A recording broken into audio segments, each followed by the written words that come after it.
I don't think that's how that works. Well, I don't know how it works, so I mean, Secret Service is still Secret Service. I'm going to talk out of my ass and just joke about it.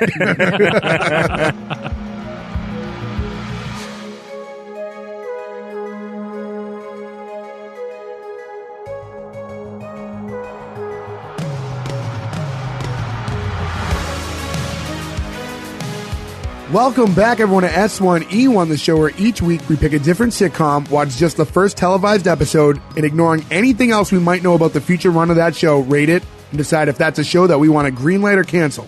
This week we're talking about The Tick, 2001 edition. The Tick went 9 episodes, 1 season on Fox. We're going to be talking about episode 1 today, which was called Pilot, originally airing November 8th, 2001. So to get things started, I'm Jay Gags. With me, as always, the guys, Gordo, Nick, Ferg, and that's it. No Joe this week. So sorry, guys, if you are big Joe stands, but he's out. His pussy hurts. Big Joe stands. Big Joe stands. But I have no money. But yeah, so first off, I want to address, I mentioned specifically the 2001 version of The Tick because the show did come back later on. There was a second incarnation of The Tick. It was not a reboot. It was a completely new show, really. That was on Amazon Prime, right? Yes, yep. And it wasn't Patrick Warburton, right? No, a different man played The Tick, and that one went 2 seasons. That one went a little bit longer. The show was was great. I'm really upset that it didn't go a third because it ended on a cliffhanger. But to get into this one, the original 2001 live action Tick, and I should also mention that there was a animated version of The Tick that came out even before that in the mid 90s, I believe. I used to watch it on Fox Saturday morning cartoons. Yeah. This version of The Tick, the 2001, did you guys watch it in the original run? Do you remember it? I've never seen this show. No.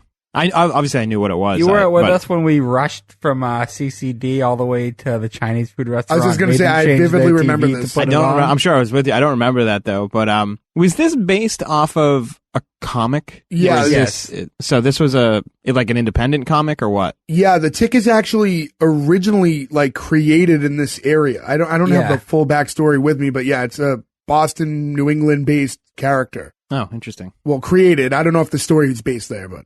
I've met the creator at Comic-Con before, Boston Comic-Con, because they never have anyone good there. But this was like back in the day. It's before like cons were like huge now with like much bigger celebrities. But Ben Edlund, he's from Brockton, so yeah. I haven't met anybody from The Tick, but I did watch the show in its original run. Yeah, I mean, Ferg mentioned it earlier. Yeah, I remember at that time in 2001, we were all super excited about the show coming out, and we like rushed to our local Chinese food restaurant so we could watch it because we were all hanging out. And shout out to Hong Kong Dragon, the best Chinese food in the world. They were overly nice to a bunch of little shitheads for the entire time we were young. It was crazy. In return, we've given them undying loyalty. Yeah, I think we put their kids through college. So that new expansion is from us. Yeah. That they have. Yeah, they bet on the right horse because we've given them so much money over the last 30 years or so because of it. Actually, I was going to say, Nick, when I come into Winthrop tomorrow, that's where I want to go. That's where I miss. Do it up. If I'm around, I'll go with you. I just had it recently, but I will have it again, and it won't be the first time I've done that. Yeah. I'm down.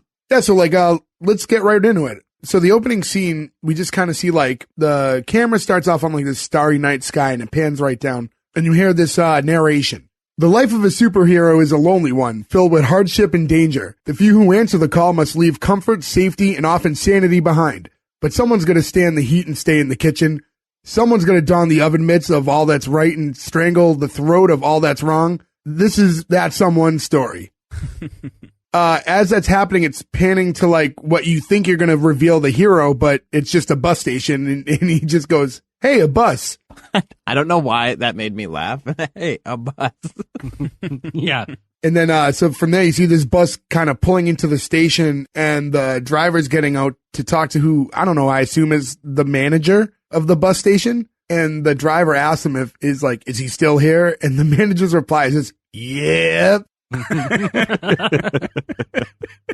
And that's when they look up and you reveal the Tick. The Tick himself, you find out he's the narrator because he's still doing the narration, but live, he was just speaking out loud that whole time. Yeah, it wasn't like voiceover narration like you expected it to be. No, he's just speaking out loud, which is a theme throughout the whole show. Right. So the Tick is played by Patrick Warburton, who he's been in a million things. I mean, what would you say is number one? Is it Seinfeld? Probably Seinfeld. Yeah. I would, without even having seen The Tick before, I would say The Tick. Well, this is his first thing that I can remember him starring in. Because Seinfeld, he had kind of a secondary, minor character role, but... Yeah, that's his whole career. He's always a side character. Yeah, I was going to say, I don't know of anything outside of The Tick where he is the lead. Right. It's also in the Ted movies, and in the second one, he's at Comic-Con dressed as The Tick,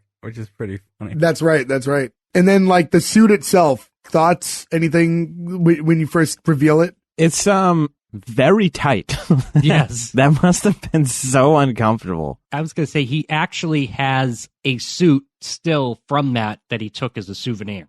I don't like that his eyes aren't covered. I always watched the original cartoon. I read a little of the comics. I'm not going to be a super expert, but he's not like a huge star that they had to alter the suit so you had to see this guy's fucking face.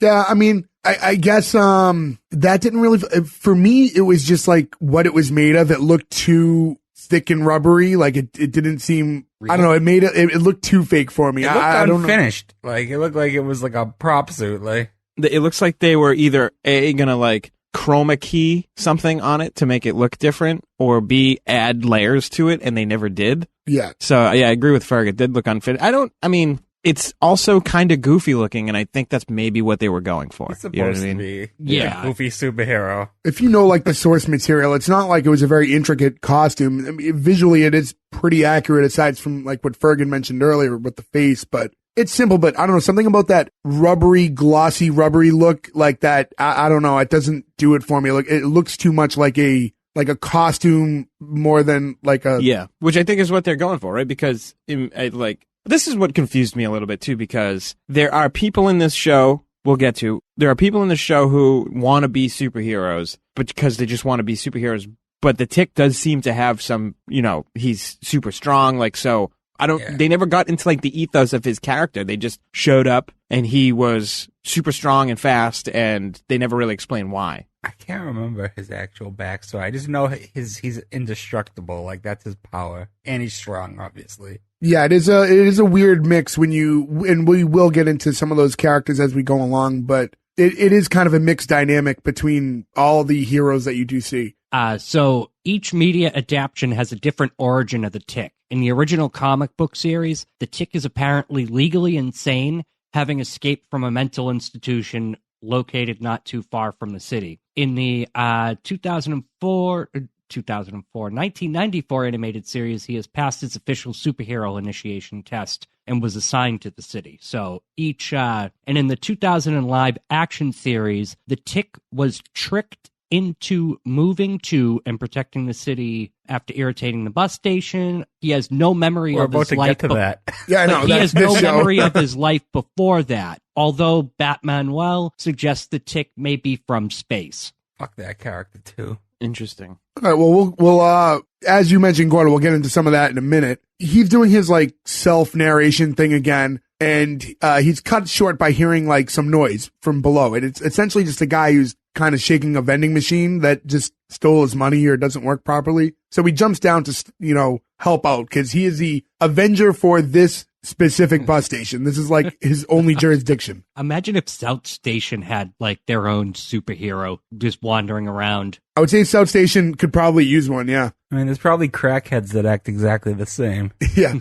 But so he jumps down, and I do like at first he's talking to this vending machine like it's an evil villain. So he calls it like Metal Fiend. And his initial efforts is to just like, he's doing like the standard, like, hit the coin return and do all the thing. And then he turns, and this was he turns and like asks the guy, like, you jiggle the thingy, but like he said it almost like Elvis as he's doing it. And it's like a weird, like, cut forward to him. Like the show in itself is shot very much like something in the early 2000s. It's really tough to verbalize how it's shot, but it's kind of non-standard angles and weird close-ups and pans that they use. And it's very reminiscent of that time. Like if you watch it and you guys go back and watch this show after you hear us talk, you'll have an idea what I'm talking about. It's very obviously on sets. Like they're not live on location literally anywhere. They built the bus station set. They built the rooftop set. Like that's all it is. It's basically just like a, I don't know, like an amount of it is green style. screen stuff too, I believe. Yeah. You get a lot of like fisheye lens type stuff though, and like the way it's like physically shot is I don't know, it's really tough for me to put into words exactly what I mean. Like you'd have to see it to know, I think. But yeah, so he starts going at it with this vending machine. He calls it an armless bandit and he starts shaking it. And I do like, he says, empty your bladder of that bitter black urine men call coffee. It has a price and that price has been paid. And his efforts do work. Eventually the cup spits out of the machine and the coffee starts pouring out. Well, he did his job. You know, Yeah. it weirdly reminds me of that scene in Suburban Commando when Hulk Hogan's playing the video game and then it opens up and the flag comes out after he beats it because he hits it so hard. It is. Actually, that's a really good comparison. And someone from Suburban Commando is actually in this episode. We'll get to that in a minute. Oh, yeah. And also, he does say, Java Devil, you are my bitch. He has a lot of good one-liners in this part. He has the Tick's dialogue like that. I mean, the old Tick wouldn't have said that, but the way he says it and in the voice, it's like the old stuff. Like, he's always narrating his own life, like, even in the comics, which is cool. So, they got that aspect of him right. I wish they threw in his signature catchphrase, spoon! But Do they not do it even throughout the whole series? I don't remember. I just know it wasn't in this episode. Yeah, I know it wasn't in this one, but So yeah, as he ends this battle with the vending machine, the bus manager walks up to him, the yip guy. And Gordo, you touched on this earlier when you're reading some of the origin stuff or the varied origins. But he kind of like fools him into heading into the city. He drops a bus ticket, you know, at his foot. He's like, "Oh, you dropped this." And he's like, "Oh, a bus ticket to the city. Like, what for?" And he's like, "Oh, maybe your work's done here." He's kind of right in a way. There's like nothing left for him to do there, but really his intention is to get him out of there. yeah, I mean, makes sense, I guess, if he's annoying you. I love the way it's delivered, too, though. Hey, you dropped this. And this is like, I think the first time I noticed it, that like the antenna and like the antennas he has on his costume. Yeah, they move. Yeah, I was wondering, like, the technology behind that. Was that kind of a CGI thing, or was that some sort of animatronic? I don't know. thought it was It looked really animatronic. cool, though. I thought it looked good. I was going to say that when you guys were talking about his suit, it almost looks like it was CGI, like that kind of weird, Like the Ryan Reynolds Green Lantern movie.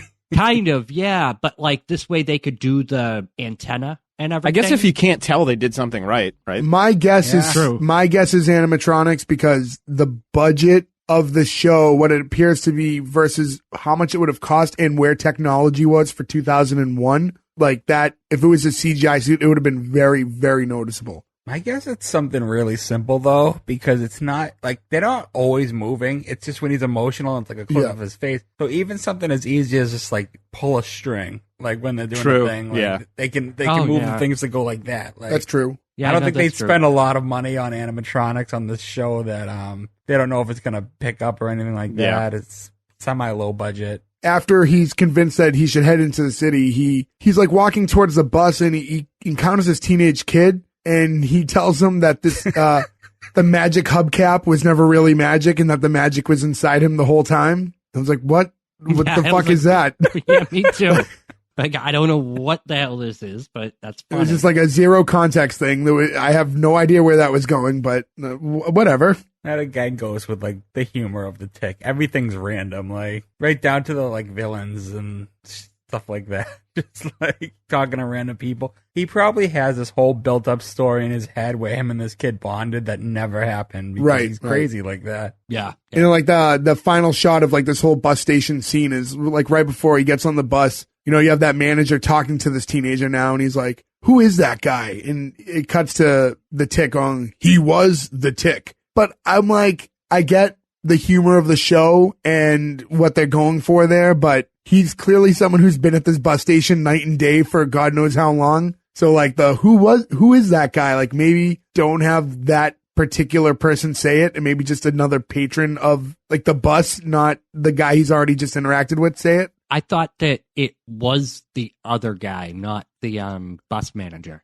I'm almost positive it was the same guy. I'd have to watch it back, but I'm pretty sure it was the guy who just gave him the bus ticket. I mean, you're probably not wrong in remembering that because that lines up with the humor of the show. But yeah, I thought it was the other guy, like the guy that got off the bus that he rescued the coffee for. Also bothers me that guy never thanked him for helping him with the coffee. He was like stunned. Yeah. He was stunned. He was like basically nonverbal that whole interaction. No excuse for bad manners. That's true. And then from this, like he's heading into the city. So our introduction to the city itself isn't following him, but it's cutting to this, I don't know, was it a law office? It's like an accounting No, office. it was an account. No, it's actually in an accounting office. Okay. I knew that the character that we're about to meet is an accountant. I didn't know if he was an accountant for something other than just accounting. The boss does say at the accounting company, at Okay. blank, blank, and blank accounting firm. Right, and that's Mr. Fishladder. So what happens is you get this shot of two doors and they bust open, and the shot is like him walking and talking to someone, and you're following him. The camera's moving back as he's Christopher walking Lloyd, towards by you. the way. We haven't Yes. brought it up. Yeah, we haven't. I was waiting for Jay to introduce. Right. Yeah. Well, yeah, I was just I was trying to set up the scene a little bit because it's the way it's shot is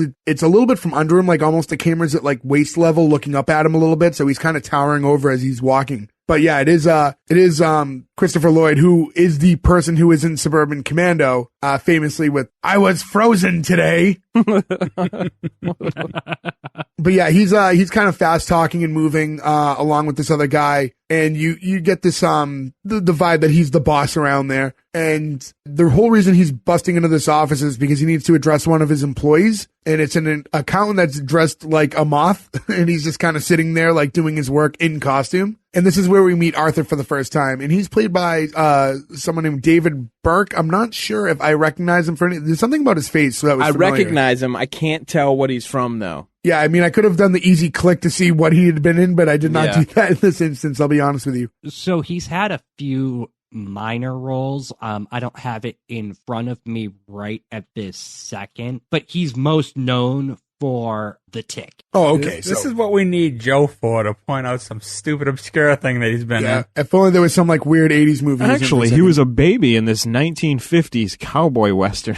So his earliest work was on Law and Order, because I'll do my best, Joe. So I can always peg people for Law and Order. And he played Gary Berman on Law and Order on the 1991 episode called Out of Control. But it looks like he just had a bunch of, after that, it looks like other than Testament, he was the voice of God in Testament, the Bible in animation TV series. He had a bunch of, minor roles, it looks like, as in various sitcoms and stuff. But this this was his big role. Yeah, exactly. Because he's played like I said, one-offs in like Malcolm in the Middle, Crossing Jordan, House, Boston Legal. I won't go through the entire Wikipedia article because there are tons of things that he is in, but it all looks like he's just in one-off episodes. Right, and I'm sure anyone who's interested enough He can... was in The Crew, which we covered. Really? Okay. He was not in The Crew. According to Wikipedia. The This is Crew The Crew. that I have is TV series. Oh, it's Was definitely a different crew. 1995 to 6. So that was not Let's cover it. The Crew. the other Crew. Well, in any event, moving forward, for all you David Burke fans, I'm glad we had a minute to go over all his minor roles. But yeah, Mr. Fishladder's there to address him, and because he has, again, an accountant just sitting at work dressed like a moth. And Arthur informs him that despite doing good work at the firm for all this time and doing his parents' tax returns since he was 6 years old, that he's been living a lie and he's meant to be a superhero, which he intends to be doing part-time at first. So why would he come to work dressed up as Arthur? That's what I don't get. I was like, all right, so even if you want to be a superhero on the side, typically you wouldn't give your identity away by being in your superhero outfit Right. when you're doing your regular job. Correct. I mean, and not only that, but can you imagine sitting at a computer all day, or a typewriter, I think was what he was in front of, in that suit No, it's all a day? laptop because he closes it. Oh, okay. Okay. See, that shows you how much I paid attention to detail there. You know what that made me think of at that point, though? How does superhero pay work? Because he's saying he's going to have to do it part-time at first, stay at the firm doing accounting work, but what's the tipping point when you can quit your day job as a superhero? Well, we all know crime doesn't pay. But I would think that once you save the city a couple of times, maybe the mayor starts throwing you some money. Maybe, or the but police like, department. Maybe you get sponsored. yeah, half the superheroes the cities like hate them and they're like kind of working against the city to get things done. Right. Interesting stuff. I don't know. Ferg, you love this stuff. How do you think superheroes get paid?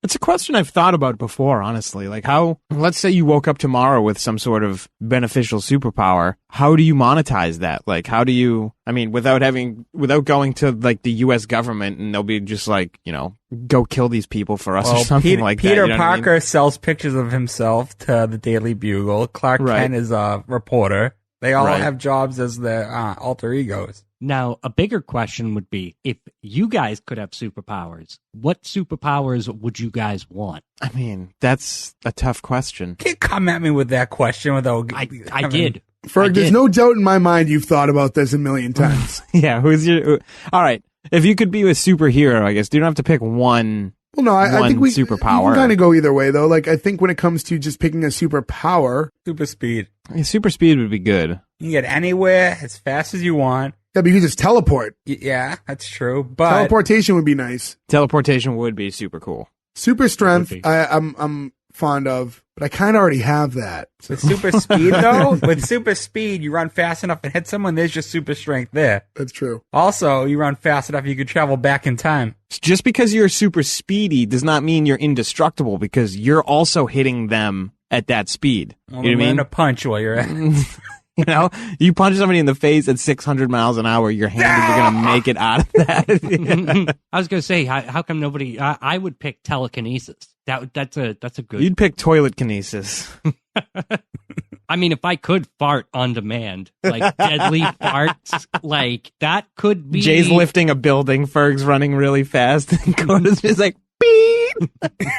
Well, yeah, on the same token, like if I had a superpower, it'd be like I'd be teleporting, so I didn't have to I'd have a way to get from brewery to brewery and safely get home.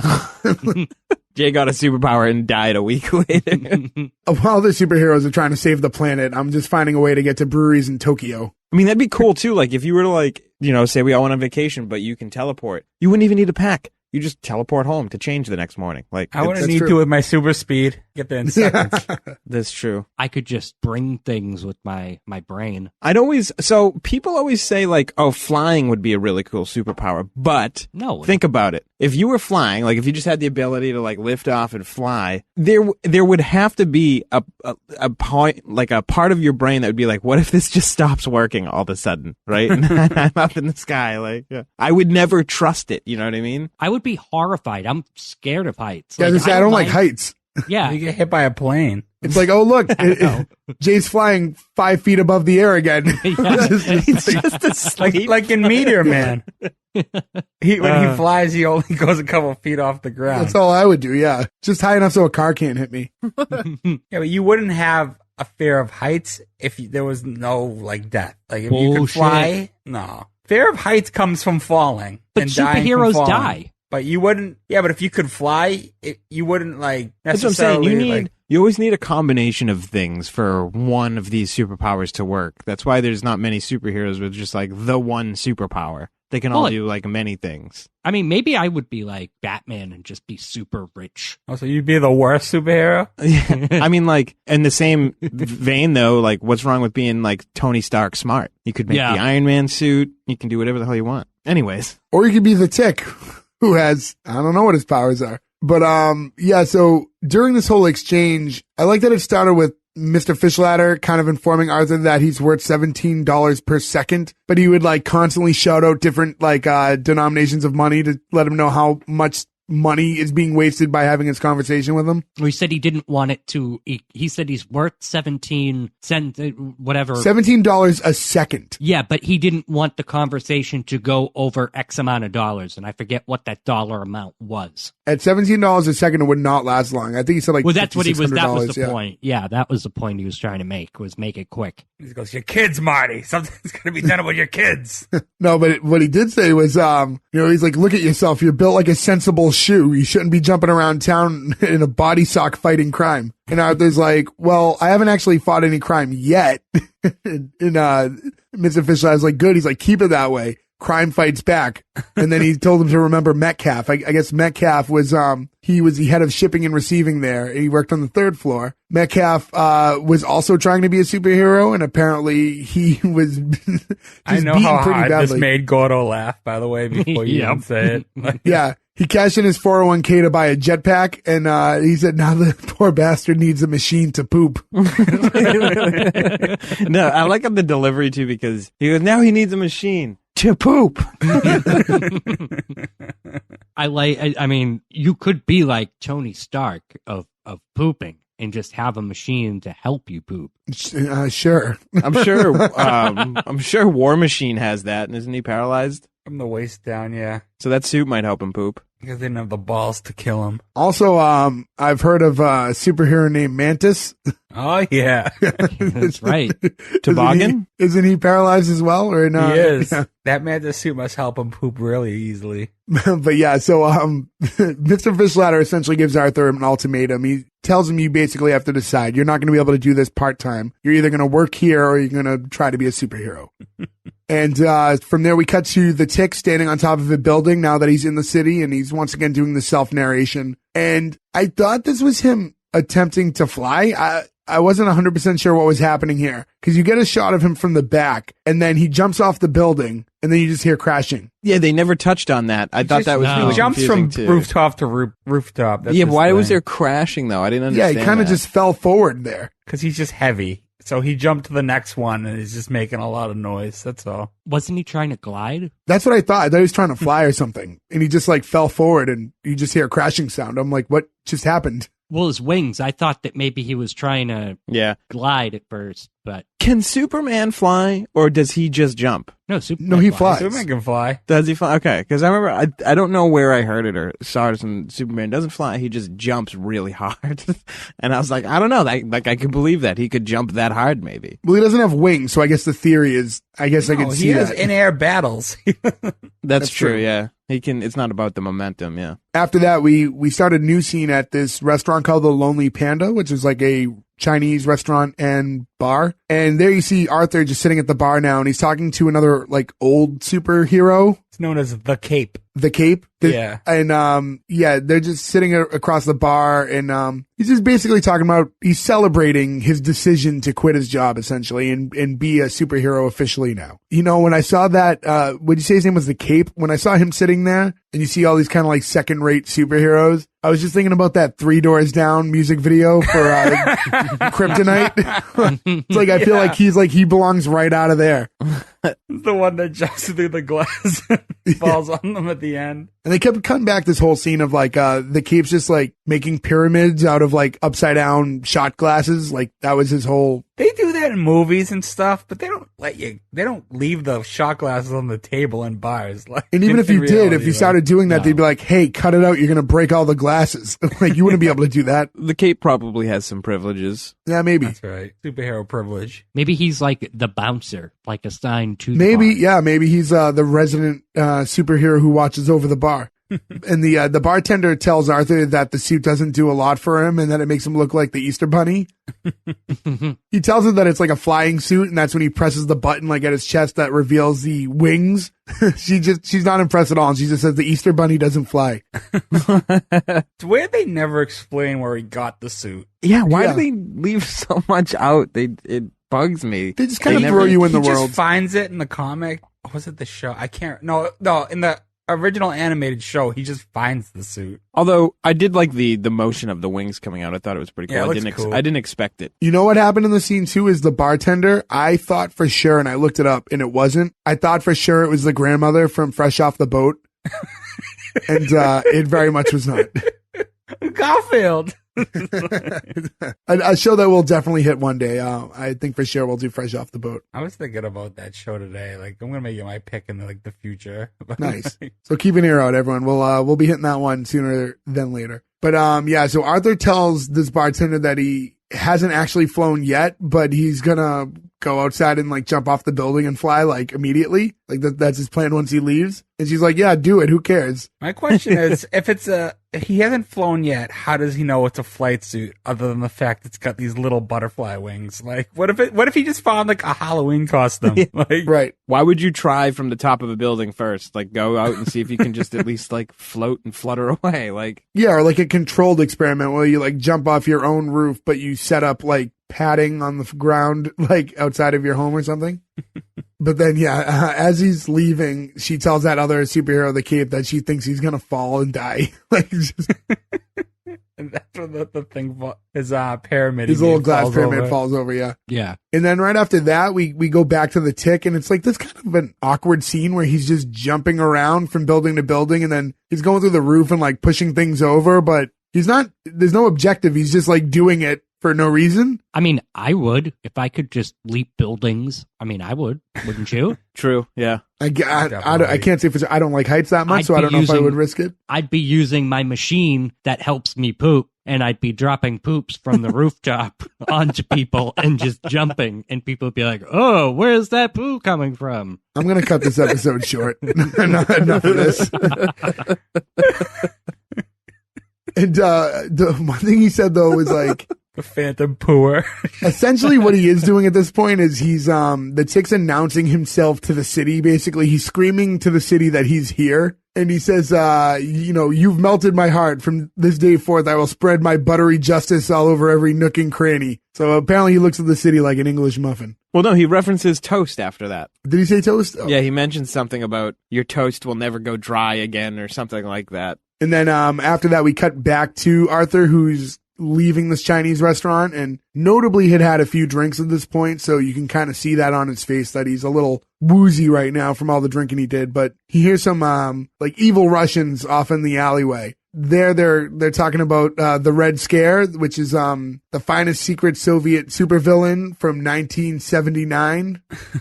You see him hold up like this detonator that I guess will release the Red Scare from the back of the truck that they keep him in. I love this, by the way. The whole Russian scene in general, or just the idea of the Red Scare? The idea, well, when the Red Scare does come, like, I lost it. Okay, yeah. Yeah, but the idea that, like, it's 2001 and that the Cold War has been over for 10-ish years, 10, 12 years, something like that. And, there's still evil Russians trying to, beat America. Yeah, and I was under the impression, too, that all these Russians are they're all, like, Russian Americans. They're not even, like, from Russia. They're just... Yeah. And they're plotting to take down the post office. Yeah. Yeah. Which is...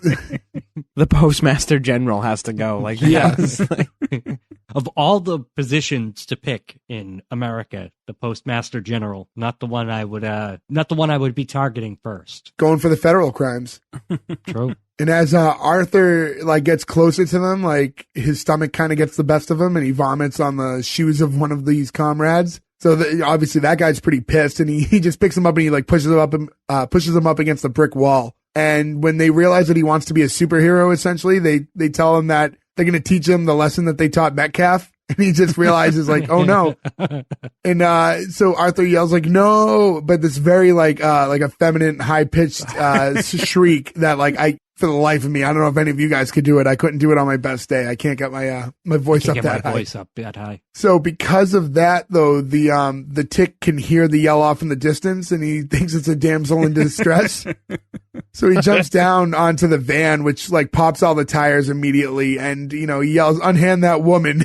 And then when he sees that the woman is in fact Arthur, you can see like the antennas go down because he's disappointed. Oh. He assumes that Arthur has the situation under control. He's like, oh, a fellow superhero, essentially. He wants to be part of the fun here, so he asks him if he can have a slice of this righteous combat pie because he wants to tag team these villains. But Arthur just kind of replies with this sad help. So he's like, all right. So, the The Tick jumps down off the van now because he's been, granted permission to join Arthur on this. And it cuts to what might have been the worst fight scene I've ever witnessed on anything in my life. Oh, it was so funny, though, with him just walking back and forth and carrying people. I mean, it can't be worse. If this isn't the worst fighting scene. This is the worst fighting scene I've ever seen in my life. It's supposed to be, though. Like, that's the point of it. The original Batman? You ever see any of the fights in the OG Star Treks? They're so bad. It's one step away, though, from like a cloud of smoke with like hands and fists coming out of it. Like, yeah, right. Pow. I do love when he's like fighting though, like he gets hit by a crowbar and he goes, "Quit it!" Yeah. Yeah. And then you just see him like holding one guy, just like walking him across the screen. Most of the fight scene is just a shot of Arthur standing against the wall and just seeing people fly by him at all times. And that was the thing. There wasn't a single shot of the Tick actually swinging at someone or pushing them. There was like nothing physical shown the entire time. No, just him kind of walking back and forth in various. And like I get what they were going for, but I thought they could have shown a little bit of the combat and then put like you see everyone charge him and then he pushes them away and then it does this like weird fuzzy effect when he pushes them off, which I didn't really understand what that was trying to signify. And then from there it became all that non-off-screen fighting. I don't know. It wasn't for me personally, the scene. I thought they could have did a little bit better. They could have made it funny and still shown a little bit more. I don't know. It conveyed what it needed to convey. I thought it was all right. But that's one of my major issues with this show as a whole is there's very little action. It's like, to go ahead, but I've actually watched this show all the way through. Not recently, but within the last like 5 years. And like this episode is literally the most action heavy episode of the entire show. Oh, really? Yeah. Most of it just focuses on him and Arthur and their everyday lives, and that's what bothers me a lot about this show. Like, it wasn't like an actual Tick show, which is the reboot they did a couple years ago on Prime. It's actually it's like a really good show. It's a lot like the comics in the original series. Yeah, I don't see, that's the thing. It's like, I don't have much memory about the source material anymore to tell one way or another, like what's accurate and what's not. And that's fine because with shows like this, I don't think they're assuming everyone who watches the show has read the Tick comic book because it's meant to go to a larger audience. So they're trying to create something that has a little bit more worldly appeal. But well, because this episode is as simple as it was, I knew we'd have. So I did a lot of homework, to get myself back in like Tick brain, the old Tick brain, So the conclusion of this fight, you just kind of see the shot of all the bodies piled up on top of one another, like kind of in a big pile. And you kind of hear all this groaning and you see the detonator on the ground, as this is happening, just a few inches away from where this pile is. But standing on top of the entire pile is the Tick, just standing upright, and he's doing a little bit more of his self-commentary. And I believe he says, he breathes in deep the sweet air of his first victory. And with the newly won friendship of his fellow warrior, he stands tall against the inevitable horrors to come. And then he calls Arthur to join him on the roof. As he jumps down to like go to the roof, he steps on that detonator, which in turn will release the Red Scare. Which got me, when the Red Scare comes out of the back of the truck was fucking hysterical. I don't know how to describe it. So he looked like a rock. Can I? Go ahead. He looked like a Rock'em Sock'em robot that was red and yellow with a hammer and a sickle. With the sickle got on the me, hammer and this close up on the sickle, I died laughing. But he looked. That's what it reminded me of. Was like a Rock'em Sock'em robot with the hammer and sickle. You know what's funny too, funny for us, not so much funny for Russians. There is like no decade in which you cannot vilify the Russians at some point. Like they're always the bad guys in everything. Yeah, look at Boris and Natasha.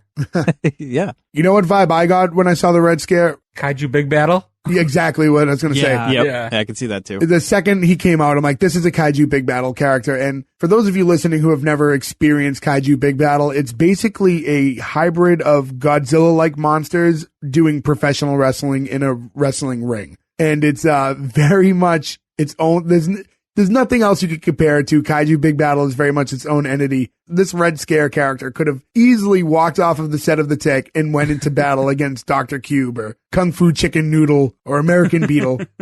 But he reminds me a lot of, there's a Marvel character who's also Russian called the Red Rocket. I know, laugh. But He looks just like that. He's like a Russian like superhero. He's in a robotic suit. He's almost like a Russian Tony Stark. He's not like a main guy. He's always like in those big battles. He's like an extra off the side fighting in a panel. It's furthermore how we vilify the Russians and everything. The character's name was named after a dog dick.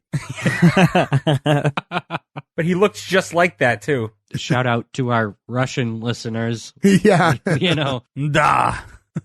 Hey, we didn't write the show, guys. We know we're just reporting the news here. But yeah, and the Tick was unaware that he even stepped on this detonator, so he just heads right up to the roof, and then you see him up there, and Arthur's climbing up the fire escape to get up there, despite the fact that he's under the impression he has the power of flight. Didn't even try to fly up into the roof. He just, but he hasn't tested it out yet. Well, yeah, he's still apprehensive about the thing because of Metcalf. And they're talking for a minute, and then flying in for the first time is Batman Well. And Ferg, you said earlier you don't like this character at all? Yeah, he's a made-up character in this series. Yeah. He's based on a character called Deflator Mouse from the original show. He kind of looked like Batman. I really think they just looked and assumed that it was a bat. But when it's, he was like a German, like, Batman type character. But Batmanuel doesn't, like I said, he doesn't exist in that. Oh, I thought it was clever to have Batman. Well, he's basically just a Latino ladies' man Batman. That's all he really is. He actually kind of reminded me of Tony Stark a little bit. Like he's like a cheesier one. Well, funny enough, the actor who plays him, I think Nestor Carbonell. Definitely. He was actually in. He's in The Dark Knight. Is he? Yeah, he was like was he the governor or the mayor? He's one of those. Ferg, you watched Lost, right? No, you didn't. That's right. No, he was a big character in Lost. Yeah, I was going to say he's in Lost, yeah. How I know him is from back in the day in a show that we may cover one day. He was the love interest in Suddenly Susan. Wow, I forgot about that show. That was a very popular sitcom in the 90s, and he was like the lead love interest to Susan. Reminded me of Chavo Guerrero. He does kind of look like Chavo Guerrero. Yeah, he does. Just not now, then. Right. And then when they first meet him, Arthur recognizes him from recently rescuing a bus full of supermodels, and Batman Well tells him that he rescued them 3 times that night, if you know what I mean. And the Tick just goes... He doesn't get it. He's just like, no, I don't. And I do like that about the character, like this innocence towards him. All he cares about is fighting crime, but things of the love nature completely escape him. He has no idea what that meant. And Batman Well gets a phone call while Arthur tries to fill him in on what's going on. And the Tick apparently has never seen a cell phone before and called it a cool walkie-talkie. But I was thinking, like, for 2001, cell phones weren't everywhere yet. Like, I think I got my first cell phone right around 2001, 2002. Like, so I guess I can give him a pass there. Yeah, that's about par for the course at that time. I don't remember when cell phones really kind of took off. I mean, it was later in the decade, but I'll say, so we graduated in 2004. Yeah. In 2000, so in my sophomore year, which would have been right around 2001, 2002 when the show came out, I got like my first cell phone, which was the Nokia 3360, the classic blue phone. The OG, so that phone, like the fact that Batman Well has like a flip phone is actually pretty advanced for the time. Very too. Impressive. I remember my mother, but we had a cell phone, quote unquote, that was in our car that my uncle worked for the telephone company when it was literally like a wired telephone. Yeah. Into that you had to wire up through your car and make its own antenna in it. Yeah, we had one of those too. My uncle had one of those, useless. And I was super impressed by it. I was like, that technology is insane. Yeah. I'm still kind of impressed by the idea of it. When you think about where cars and technology were at the time, it's still kind of impressive. My first cell phone, actually, before the Nokia, was actually a Mitsubishi. Oh.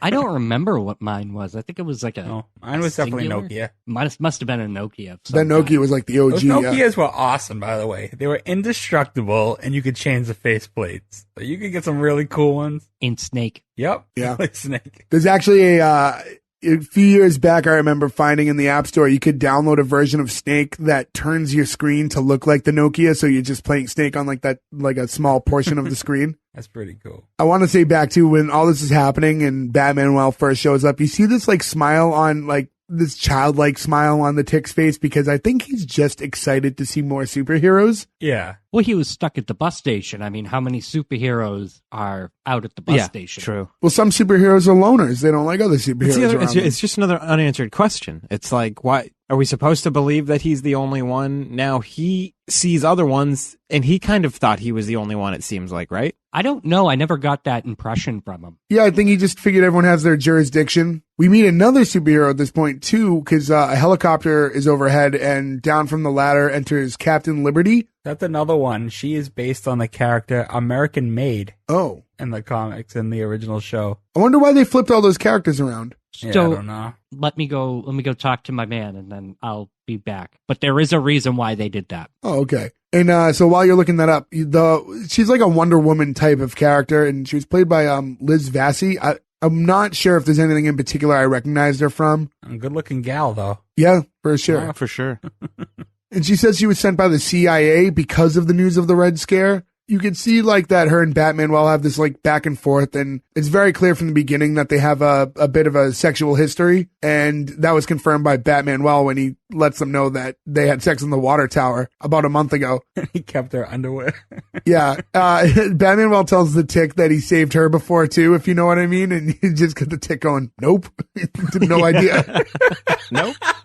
The biggest smile on, too. Yeah. That's the best part about it is everything he said, he still got the big shit-eating grin on his Yeah, face. the innocence of the character. As they go back and forth, it's just a matter of time because you knew what's going to happen, and they just start making out pretty intensely. Batman and Captain Liberty, that is. But while they make out, they're like moaning like they're having sex.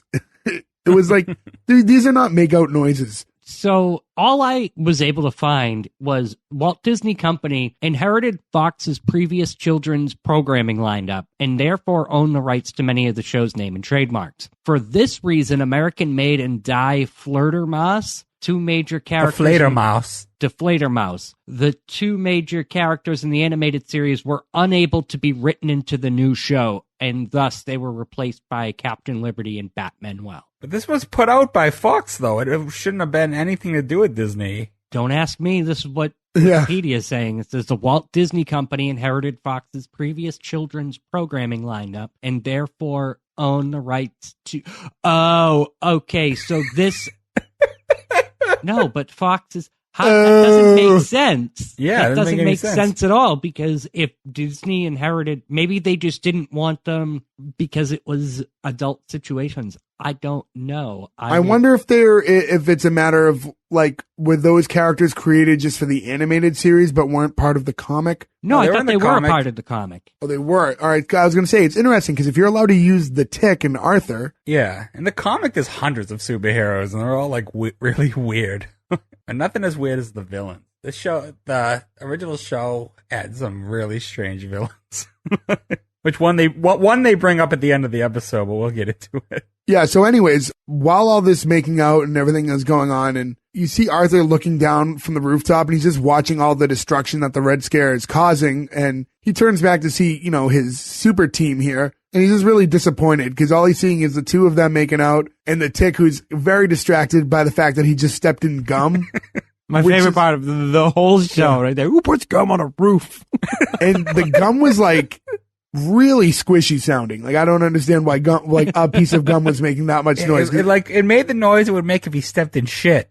Yeah. It's such a good question too, because who does put gum on a roof?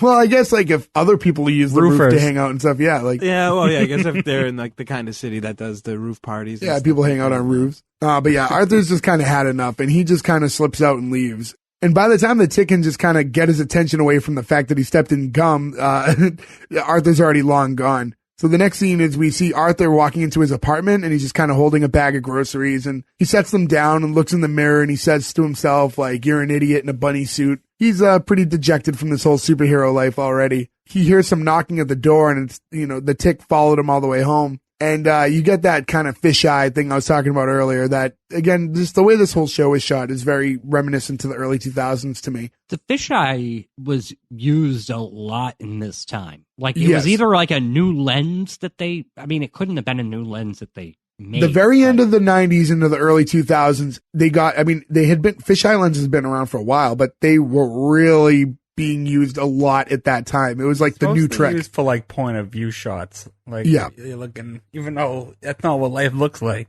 Yeah, in this case, it's being used for him looking through like the peephole of the door, which is still like, I mean, they always use the fisheye for that. That makes sense. But then the tick's knocking on the door until he just accidentally breaks through the door. But he just claims that the handle fell off. Like, you just busted right through the door, but he's like, oh, the handle fell.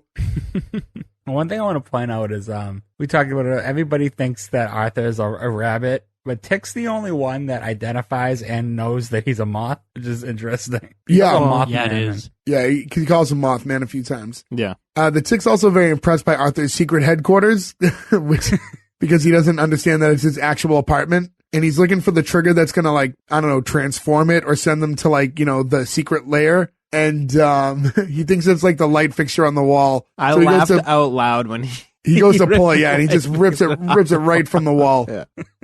And he's like, what does the sofa turn into? He's like, a bed. Well, that's a start. I would have liked it if he was a lot more excited by that. Like, wow! Yeah.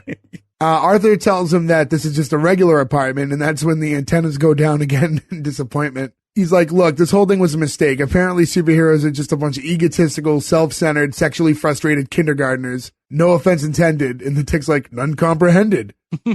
Uncomprehended. He's a simple man, but he is, yeah. Good-hearted. I guess the Tick, all his intentions are well, you know, but well-meaning, yeah. A lot gets past him. You know, the Tick responds by telling him that Destiny dressed him in the this morning, and now fear is trying to pull off your pants. He tells him, if he gives up, then he's just going to be naked with fear just standing there laughing at his dangling unmentionables. And he goes on to tell Arthur that he wants to show him something, and then he, you know, heads back outside of the door, and he brings in one of the Russians who's tied up with, like, the pole from a one-way street sign. I like that. How he wrapped it around him. Help me. Yeah. Yeah, that touches on, like, the idea that he has, like, super strength, because you've seen him do, like, acts of strength earlier in the episode, like by picking people up and throwing things in the vending machine. But I guess being able to like wrap a street sign like that in around a human. Yeah, that's superhuman level. That's beyond just being very strong. Like that's the first like tell that he has some legit powers there. Yeah, but you still don't know what his powers are. Not in full at this point. No, they don't touch on it too much. They get some information out of the Russian who tells him that the plan was to have the robot reprogrammed to kill the postmaster, but they didn't have the chance to before they hit the button, so it's still programmed to kill Jimmy Carter, because Jimmy Carter was the president at the time that it was created in the late 70s. And I like I like this, because they're like, oh my God, Jimmy Carter. Yeah, they look down and there's like, you just see the newspaper in Arthur's house and the headline's just like, Jimmy Carter is in town. And the Tick's like, Jimmy Carter's, what are the odds? That's what I love about this episode is the Red Scare trying to find Jimmy Carter. Yeah. Of all people. I like that because the robot was programmed then that it still thinks Jimmy Carter is the president and that like that that is his target. It's not to find the president, it's to find Jimmy Carter. I mean, it's good logic at least. It works, yeah. And from there did the newspaper, I guess I didn't catch it, did the newspaper say where he was staying? Because apparently they knew, because they headed right to this hotel. I don't remember. No, didn't that thing say he was going to some gala or like? Oh, is that what it was? I just remember seeing seeing Jimmy Carter is in town. Yeah, that's all I remember reading. But it could have had more information. I just didn't catch it. So then you see like this overhead shot of a cab pulling up at this hotel where apparently Jimmy Carter is at. As they run into the building, you just hear the Tick yell, "I have no money," and then Arthur has to run back to square up with the driver. I don't know why that. No, that got me too. Because at first, when he got out of the car, I was like, maybe he doesn't understand this concept, like that you have to, pay the cab driver. I don't know, like how intuitive he is about it. And then he yells, "I have no money." So he knew what he was heroically. Doing. I have no money. Yeah.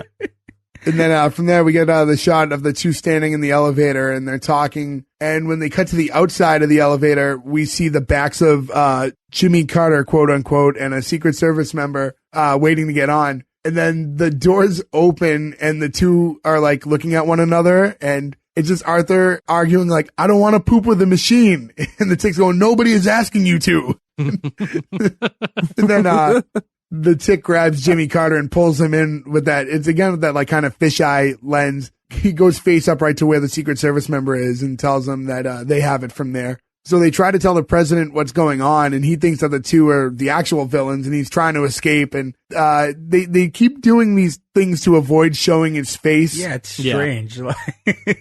Like you didn't need to do it, yeah. Yeah, Well, I mean, unless they were going to get the real Jimmy Carter. no, well, that's the thing. They don't need the real Jimmy Carter in the like. As long as it's understood that the guy's playing Jimmy Carter, they can get a lookalike. Yeah, he's always just in that corner with his back to them. Yeah, they were trying to hide his face the whole time, as if like the audience was fooled into thinking the actual former president is in this episode.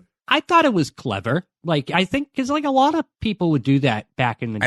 I don't understand why. It was like a style thing, if I remember correctly. Like they would do that with the few of those shows back in like that time you've definitely era. seen it before. It's funny too though that like Jimmy Carter is still like an old guy in this, and he's still alive now. No, didn't he just die recently? He died like a year or two ago. No, Jimmy Carter's still No, alive. Jimmy Carter's alive. Are we sure about that? Yes. I feel like it Are would you? be in the news if he died recently. we would be having a presidential funeral if Jimmy Carter died. Yeah, I feel like we would. Yeah, it just says born October 1st, 1924. It does not say He's not dead. death. Yeah. Sorry about that, Jimmy. Harry Reid died recently, the Senate Majority Leader. That's not what I meant. Thing.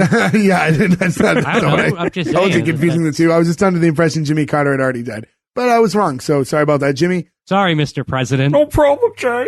See, I did my impression of him in the show. That was my other thing. Forget the fact that they were hiding his face, but whoever was playing him, they were doing voiceovers for everything he said. So it wasn't even like the actor wasn't talking as him. They were doing voiceover work for every line that Jimmy Carter, quote unquote, had. Maybe they got a voice actor. Jimmy Carter's got a pretty distinct look, so not a lot of people can pull that off, but like he's got a distinct voice. But whoever did the voice work did not sound like Jimmy Carter. So it wasn't like they got a ringer. I wouldn't know otherwise. I don't think I've ever heard Jimmy Carter talk. But yeah, I don't know.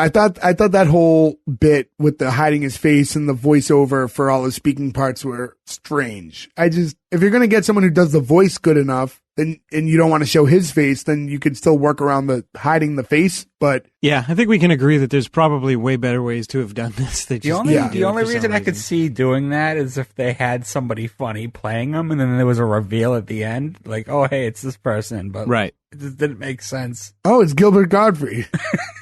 I'm Jimmy Carter. Yeah, so the Tick tries grabbing his head to talk to him like he did with Arthur a little bit earlier.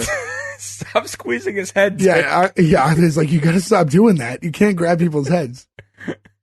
And Jimmy Carter's like, men in wrestling outfits, help. I don't like that line either, because we're in a world where it's established that the superheroes exist. So That's true. That's a good point. Not only that, but Jimmy Carter at this point is a former president who probably directed the Department of Defense to contract out Captain or Lady Liberty to fight the Russians. So he's aware superheroes exist. If not anything, I mean, I'm sure even Joe Biden is aware of some kind of hidden They know shit that we don't know. I don't think he's aware of anything. That's all for another day. They know who the aliens are for sure. So yeah, I think any superhero or mutant situation, I think they'd be aware of too. Worst Secret Service people ever, though. By the way, they let Yeah. him grab the doors open Yeah, for they a were not while. They great. could have rushed. Well, I'm sure once you're the former president, they don't have the A squad on you anymore. So if you were watching over Jimmy Carter in 2001 and who's after Jimmy Carter, so they just put like whoever on. I don't think that's how that works. Well, I don't know how it works, so I mean, Secret Service is still Secret Service. I'm going to talk out of my ass and just joke about it. Right on. But yeah, anyways, Jimmy Carter's also calling them circus freaks. Like he's just trying to get out of there. Arthur's like, please, Mr. President, I know we look strange, but we're here to help you. And the Tick tells him that there's a Soviet killing machine out there and he could strike at any moment. And as soon as he gets this warning, you see the Red Scare just jump through the roof of the elevator, which I don't know what elevators have like drywall for the ceilings, but he managed to get right through it. You would have thought it would have been shards of metal. As effective as the Secret Service agents, at least. Right. Well, what did the Tick say? Great Molly Hatchet? Another good laugh I get is when they just start headbutting each other. And Yeah. you can, Yeah. even when they're not on screen, you can just hear the ping, ping, ping of the headbutts still happening. The robot first says he has this like weird, like very dark robotic voice. He's like, Jimmy Carter, you have been sentenced to death.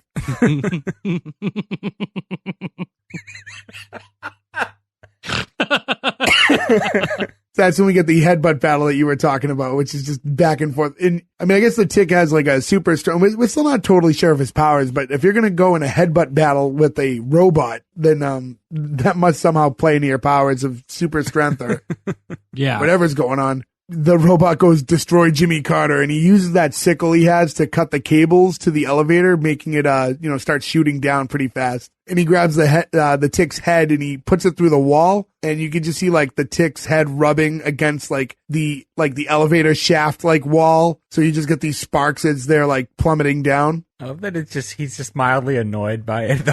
Yeah. It's not hurting him, it causing him any pain. And then like also like how high up are they? Because this free fall was going for quite a long I know, time. they're like a mile in the air. Like, even if you were at the top of the Sears Tower, like, you would have probably made it to the bottom well before they would have in this episode from when it cut down. I was thinking that too, but then I had to convince myself that the Tick's head being pushed up against the wall slowed it down. Well, he said that while he was hanging his head out. He said he said it really slowly, which I didn't really understand why they did it that way. He was must use head to slow down elevator or something like that. I must have missed that. Yeah. I think I missed that too. The only line I remember right around this point was Jimmy Carter going like, "Oh, more merciful Lord, we're gonna die." Poor Jimmy Carter. Yeah. I wonder if at that point they just ran out of money, so they had to throw like one of like. It was like one of the like an extra camera guy. So they couldn't use the real Jimmy Carter? No, I just mean they couldn't hire like a better actor, so they just they dubbed over and. At the fear of death from Jimmy Carter, that's when Arthur steps up and he has like a moment of braveness finally, and he presses that button and it's just deploying the moth wings, and he tells the president to hold on, and that's when they jump through that hole that the robot had created when he jumped in, and it kind of sends them flying up to safety apparently. I mean, they don't show actually impressed by this effect of him flying up the shaft. I know it's all just like a green screen thing. Yep. But it looked good for 2001, and like I don't remember this. Like, there's no other effect in this show that looked quite as good. Yeah. Yeah. Yeah, so he gets them out, and I was thinking about it too, because like as it's coming down, like it looks like they're slowly coming up, but I guess if I'm overthinking, but if the elevator was coming down, it would have been like so fast, it would have looked like they shot out of there like a rocket if they just even stopped moving. Also, Arthur doesn't give a fuck about the Tick. He just leaves him in the elevator. He doesn't know his powers or anything. He'll probably be okay. But he has to, hey, I guess your priority, you got to save the president first. That's true. No, I get it. He had to save someone, but he doesn't even look back like, I'll remember you, friend. Yeah. And then as they get out, like the robot looks up and then he kind of just like hangs his head down in disappointment because he failed at his mission. Poor sad robot. Yeah. So the robot shows a little more emotion than you would expect. Him and the Tick just keep fighting until eventually the elevator finally reaches the bottom of this world's largest building ever. You see like the shot of like the pile of rubble from the crash, and then the Tick's in it, and he's like moving some of the pieces of metal off of him, and he's just kind of looking up, and he goes, "Gravity is a harsh." He goes, "Gravity is a harsh I can't say it. Gravity is a harsh mistress. Yes, that's what he says. So then you cut to later on where the Tick and Arthur are sitting side by side at that restaurant, the Lonely Panda, and the Tick tells the story of what's happened to Batmanuel and Captain Liberty, who are sitting across from them. Like, I don't understand why they never told them when they found out what the mission was. Like, they might need backup because the robot's trying to kill the president. But They didn't know where to contact them. Yeah, that's true. Batmanuel has that cell phone. They never exchanged numbers. Arthur walked off in a little hissy fit, and That's true. Tick That's doesn't true. know what a phone is. But Weren't they making out the last time that they Yeah. spoke? So like they weren't going to be like, "Excuse me, can we exchange phone numbers?" That's true. That's true. While you're getting it on. the weird thing about this scene that I noticed is they're in this big booth, and the two of them are sitting really close because they're a couple, so it makes sense. But Arthur and the Tick are really close together too. Yeah. And I'm just wondering, like, and I would understand it if the Tick was on the inside because he sees them and maybe he thinks that's normal. But Arthur's on the inside, so why the fuck didn't Arthur move in to make room for the Tick? Like, He likes the warmth of the Tick. apparently. They're close now. They just completed their first mission together. He's like one step away from sitting on his lap. They're buddies. We also see Batman while has a cast on him now, which apparently was caused by Captain Liberty because of her dangerous third base. She kind of gives him like a little nudge. And guys, this sounds very strange. That power pussy. I was going to say, like, do you not know what third base is? Did she crush his hand with her vagina? That's what I got out of it. I assumed, yeah. I didn't want to be the first one to say it, end up looking like Joe, but yeah. All right, I'll be Joe. Maybe she was stuck in a dryer, and she said, "Batman, well, I'm stuck in the dryer." Oh, Kermit! Such a Batman you are. So, all right. So it was in fact her super strength from her vagina crushing his hand. It's all I can assume. I think that's what it has to be. Also, did you notice like his cast has like signatures, but like and kisses all over it? So, which I imagine is from like varied other women that he communicates with. Probably. But the other question is that if that's what she did to his hand, how does his dangling bits look? Maybe they stopped Good at question. third after that. Maybe they might have stopped at third base once he needed to run to the hospital. But they did have intercourse before at the water tower, so we know that much. Yeah, so he should have been aware of that power. That's true. So the bartender from earlier walks up with a check and 4 fortune cookies, and the Tick apparently has never seen fortune cookies before. So he goes, "Look, more strange treats from the Orient," and then he just shoves a whole cookie in his mouth. Got me. That line got me. That one I thought that was funny. He shoves a whole fortune cookie in his mouth, and he's unaware that fortune cookies have a fortune inside. And he's like, "A secret message from my teeth." Which I think just read, "The road to hell is paved with good intentions." What a weird fortune. I was gonna say that's weird even for a fortune cookie. Yeah. But as we're all sitting there, you see like a fireball shoot from outside, and Captain Liberty identifies that it's Apocalypse Cow. So her and the Tick immediately run out to stop it, and Arthur's gonna follow behind, but like Batman Wells like stops him like from the seat, and he's like, "Apocalypse Cow is 50 feet tall, and she shoots fire from her teats." So like now Arthur's like not so sure if he wants to go anymore, but the Tick runs back to get him, and he's like, "There's fire everywhere." And he tells him, "Fight fire with Arthur." Yeah. And tells him that it's his destiny. And that's where we think the show's going to end because it fades out, but it does come back real quick. So it fades back in, and Batman Wells' phone goes off, and it's his friend Diego, who I think was the guy he was on the phone with at the very beginning when you first meet him. And he just asks about his sister because Batman Wells in it for the ladies.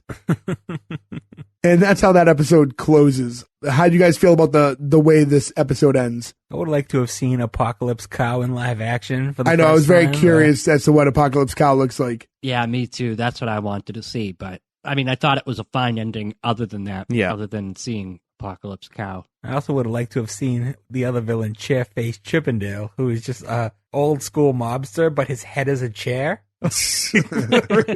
And over the whole like series in both the comics and the original cartoon, his like big crime was he tried to write his name on the moon to be famous, but he gets stopped by the Tick. So throughout the whole thing, the moon always just says CHA, 'cause that's as far as he got. And like I was kind of hoping that would be on the moon in this show, just as like a callback, but wasn't. Interesting.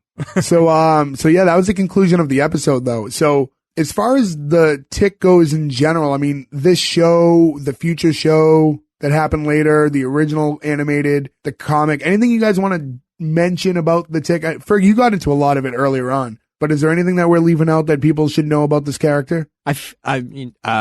Personally, just from my perspective of this show, I wish they had given us a little bit more. I feel like I started watching it in like season 2, episode 1. Yeah, but I think that was the point, though. It's a weird point to make. I don't know why they would do that. I don't know, drop you right into the story, and That really is just how the Tick is. Everything is random. Like everything is just. I guess that strange. does leave Like, it open for like ambiguity in a sense that like they can kind of do whatever they want. They haven't put him in a box yet as far as his capabilities and stuff. So I guess that makes sense. Yeah, you're not really, Yeah. This isn't the origin story of the Tick. Even though the show is based on the Tick, you're really starting with the origin of Arthur. yeah, That's true. Yeah. So it's like a good way to like start off and like introduce you to all these characters through his eyes. So like the Tick's already established and doing his thing. So the only the only origin for the Tick here is how he got to the main city. Well, he went by bus. That's how he got. Right. To Well, the that's main what I'm saying. city. That's all we really know is that this is how he got there. That's all we really know about that.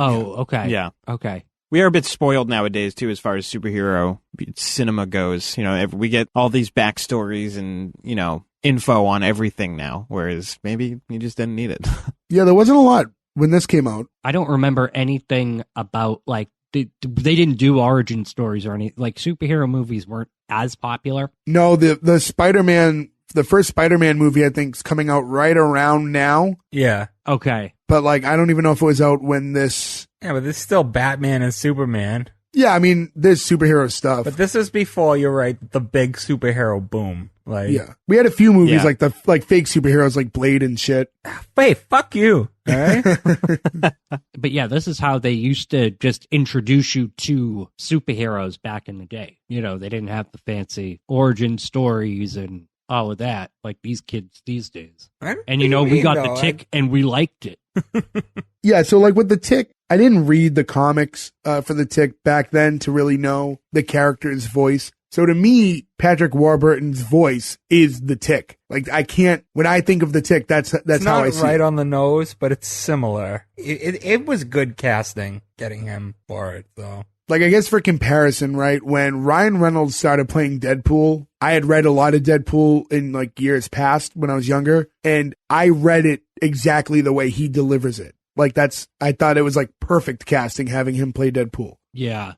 I think Patrick Warburton is also the perfect person to play the Tick. It's another one of those things. Like you can't really be sure that would have worked with somebody else, you know? No, exactly. I mean, you can be sure because they made another show with somebody else and it worked. Well, I mean, like at the time, Yeah. in the way that it was made. I then. know, I'm just teasing. Because like in this show only lasted 9 episodes. It didn't have a long run. Well, I was going to say, pointing back to that, the director of this show said that the pilot was one of his most proud moments, or his most proud production, like single-handedly throughout his whole career. And almost every single person who starred in this, when they were asked about it, like Patrick Warburton and David Burke and everybody, and director even, they all wanted to revisit it because they thought Fox was going to give them a movie. And I guess they came out with this as a DVD and a DVD box set back in the day. And I guess that the plan was that if the DVD sales reached a certain number, that Fox was going to greenlight a movie with the same cast and with the same everybody. And that would have been in like 2015 or so, but that didn't happen. So I think it's just, the show is a little too silly for its time slot. Yeah, and even if they were to convert this to like a major motion picture, it wouldn't have worked in the exact style that this show was. Yeah, it works the way it is. You would have to, like, the characters could play themselves the same, but the way it was shot and the writing would have to be completely different. No. Because you know what this show, especially the beginning and the progression and everything, do you know what this show really reminded me of? The way that it was shot. And I know that you were saying that earlier, Jay, and it was on the tip of my tongue the entire episode. Men in Black. I get a very, very Men in Black vibe from this show. Kinda see The what you way mean. that it's shot, the way that like they would set up the sines with like Will Smith and the fighting scenes, and just kind of the I way didn't see that any the Balchinians. but I don't know. That's what I got watching this, was a very much a Men in Black vibe. I know what you mean. I can see that. Yeah, I think we covered everything at this point. I guess there's really nowhere to go but do our greenlight or cancel. So I'm going to go in the order that I see you all in. So Gordo, you're up first. Greenlight. It was fun. I'm greenlighting it just based on the close-up of the Red Scare with the hammer and the sickle. That made me laugh uncontrollably. I liked this show in its original run. I was the one that picked this show. I just thought it was funny. Sure, they left a little bit out, but I'm going to give them a pass here. It was funny enough to make me want to watch a second episode and to see how the characters progress. So it's a green light from me. Nick. There's a lot wrong, or not wrong, there's a lot that confused me about this show. I think we've discussed that doesn't really matter. They didn't really care. They just wanted to do it a certain way, in a goofy way. there are comedies out there as far as sitcoms go that are funny, but like I found myself laughing out loud like multiple times throughout this 20-minute episode. It was really tough to not keep watching this show afterwards. Like I said, I've never seen this show. Like I knew it existed, but I can say with confidence that I've never seen a single second of this show before I watched it for this. And I really enjoyed it. It's just slapsticky, it's goofy. You get a good idea of who the characters are and you like them, and I want to keep seeing more of it. So I'm going to plow through this one, tonight and tomorrow probably. Green light. Berg. The show had a lot I liked about it. I did get some genuine laughs, but ultimately I am going to cancel. It felt like they did their homework on certain things, but not others, and they kind of half-assed the show, but they half-assed the show. So it's like parts were good, and then other parts was just like had me scratching my head, like, why did you do it this way? Why this? Why that? Nothing was explained. It's little plot holes, little things, and that bothered. I love the cast. I love the people they got. I wish I could say it gets better, but the show actually gets worse.